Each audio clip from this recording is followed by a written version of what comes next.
Saudi আরব নীরবে তাদের একমাত্র মদের দোকানটিতে প্রবেশের সুযোগ বাড়িয়েছে।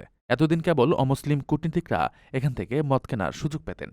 এখন থেকে গোল্ডেন ভিসাধারী ও মুসলিম বিদেশিরাও এই সুবিধা পাবেন। রাজধানী রিয়াদের ডিপ্লোম্যাটিক কোয়ার্টারে অবস্থিত এই দোকানটিতে বর্তমানে ক্রেতাদের দীর্ঘ লাইন দেখা যাচ্ছে। তবে দোকানটিতে প্রবেশের ক্ষেত্রে কঠোর নিরাপত্তা এবং গোপনীয়তা বজায় রাখা হচ্ছে। ভেতরে মোবাইল ফোন বা ক্যামেরা নিয়ে প্রবেশ সম্পূর্ণ নিষিদ্ধ এবং ক্রেতাদের যোগ্যতা যাচাই করেই প্রবেশ করতে দেওয়া হচ্ছে। 5 segundos. যুবরাজ মোহাম্মদ বিন সালমানের ভিশন 2030-এর আওতায় পর্যটন ও বিদেশি বিনিয়োগ আকর্ষণের লক্ষ্যেই এই রক্ষণশীল নিয়ম শিথিল করা হচ্ছে বলে ধারণা বিশ্লেষকদের। 1951 সালে বাদশাহ আব্দুল আজিজ মদ নিষিদ্ধ করার পর এইটি দেশটিতে মদের ওপর সবচেয়ে বড় ছাড়।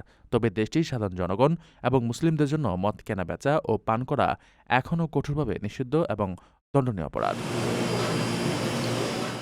প্রবাসীদের জন্য নির্মাণ হচ্ছে দেশের প্রথম স্মার্ট সিটি, যেখানে থাকছে স্কুল, মসজিদ, হাসপাতাল, সুইমিং পুল, হেলিপ্যাড, জিম, পাঠাগার, সুপারমার্কেট, শিশু পার্ক সহ সকল নাগরিক সুবিধা।